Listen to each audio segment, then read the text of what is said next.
সকাল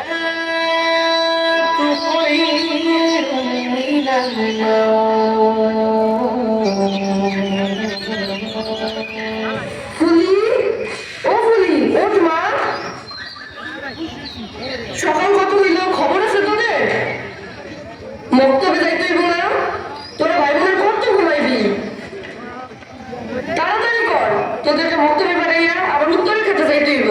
মা, তুমি এত টান কেমনে পারো? বাপরে বাপ, এই ফজর থেকে শুরু করছো, সারাদিন কাম আর কাম।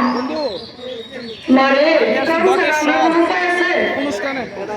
তোর বাবা তো ডেঙ্গু করে মরে গেল।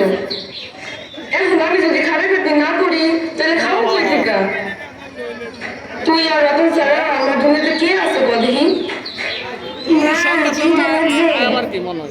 কিছু না খেয়ে কেমনে মক্তবে যাইতাম? এই যে আমার বাবা রতনের লাইগা মুড়ি আর গুড় রেডি করে রাখছি। আর ফুলি এটা তোর।